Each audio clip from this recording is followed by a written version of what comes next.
Hello student, welcome to you all. पिछले video में मैंने मेरा नया बचपन इस कविता के बारे में आपको समझाया था और इसके प्रश्नोत्तर आज हम डिस्कस करेंगे, ठीक है। तो आइए देखते हैं सबसे पहले मौखिक प्रश्नोत्तर।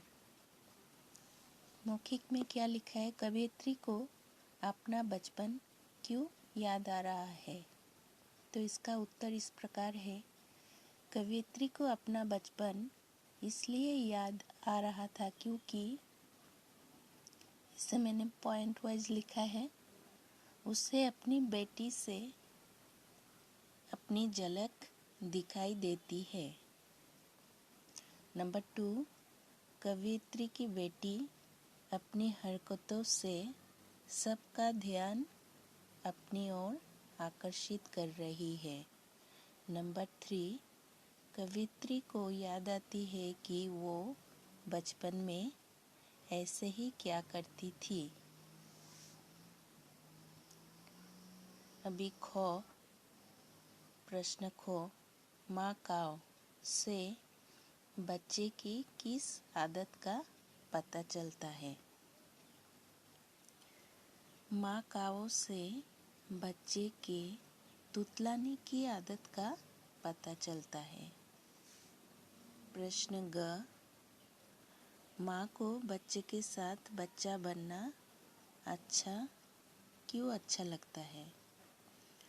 माँ को बच्चे के साथ बच्चा बनना इसलिए अच्छा लगता है क्योंकि बच्चों की मासूमियत और भोलापन अनायास ही सबके मन को आकर्षित कर लेता है।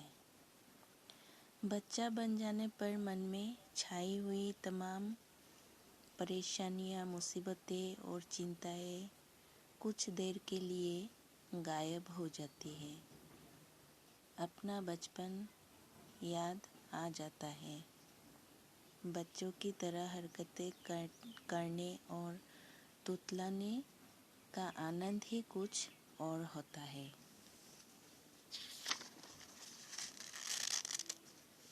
प्रश्न घ, कवियत्री ने अपना खोया बचपन किस प्रकार पाया? कवियत्री ने अपना खोया बचपन अपनी बेटी के रूप में पाया। अभी लिखित प्रश्न उत्तर। कवियत्री ने बचपन को अतुलित आनंद देने वाला क्यों कहा है? कवियत्री ने बचपन को अतुलित आनंद देने वाला इसलिए कहा है क्योंकि इस उम्र के बच्चों पर किसी भी प्रकार का कोई दबाव नहीं होता। इस उम्र के बच्चे अपनी मस्ती में घूमते फिरते, नाचते गाते और खाते पीते हैं। तोतली आवाज़ में सबको अच्छी लगती है। कवियत्री ने बचपन की किन विशेषताओं का वर्णन किया है? जीवन में बाल्यावस्था का भोला और अलमस्त सौंदर्य ऐसा है जिसे मनुष्य कभी नहीं भूल पाता है। जब भी व्यक्ति को अटखिलियाँ करते, रूठते, उछलते कूदते देखता है तो उसे अपना बचपन याद आती है।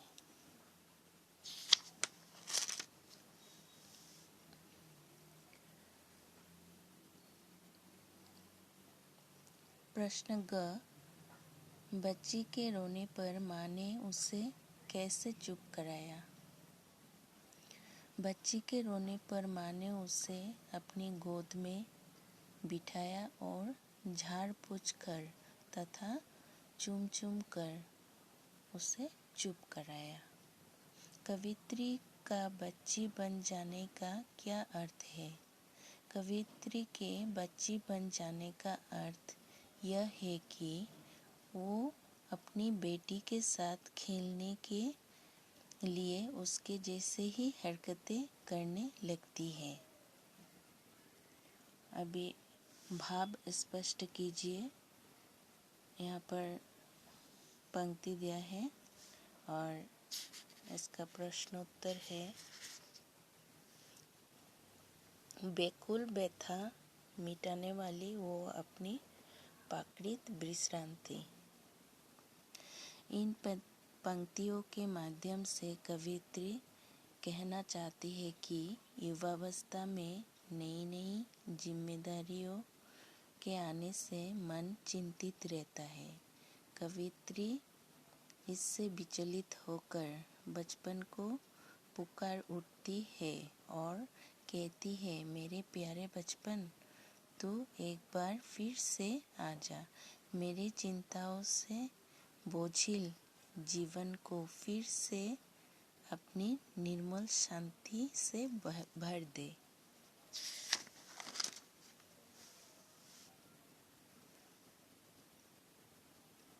नंदन बंसी फूल उठी ये छोटी सी कुटिया मेरी। इसका भाव क्या होगा, ये नंबर 2 है।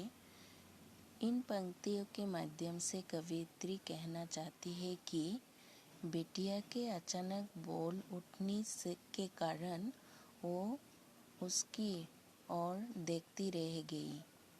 बिटिया के बोलते ही ऐसा लगा कि उसका घर प्रसन्नता के मारे स्वर्ग के नंदनवन के समान फूलों से भर गया हो। उसकी मंजुल मूर्ति देखकर मुझ में नवजीवन आया। इन पंक्तियों के माध्यम से कवियत्री कहना चाहती है कि बिटिया की तुतली बोली सुनते ही उसका हृदय प्रफुल्लित हो उठा और उसके साथ वो स्वयं भी बच्ची बन गई। उसे लगा कि उसका बचपन ही बेटी बनकर आ गया है।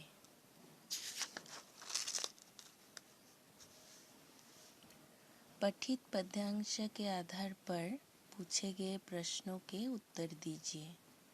यहाँ पर दिया है और प्रश्न है, रोते समय निकले आंसू की तुलना किससे की गई है? रोते समय निकले आंसू की तुलना मोतियों से की गई है। कवियत्री ने यहाँ किस जयमाला का वर्णन किया है? कवियत्री ने यहाँ मोती के जैसे दिखने वाले आंसुओं की जयमाला का वर्णन किया है। कवियत्री की रोने पर माँ क्या करती है? कवियत्री के रोने पर माँ बिटिया को झाड़ पोंछ कर और चूम चूम कर उसे चुप कराती है। और इसके ग्रामर पोर्शन अगर आपको चाहिए तो आप इस वीडियो में कमेंट करके मुझे बोल सकती हैं। मैं नेक्स्ट में वो देने की कोशिश करूँगी। अगर आपको ये वीडियो अच्छा लगे तो इसको लाइक ज़रूर कीजिए और सब्सक्राइब कीजिए मेरे चैनल को। मैं इसी प्रकार का और भी लेसन आपके साथ शेयर करूँगी। धन्यवाद।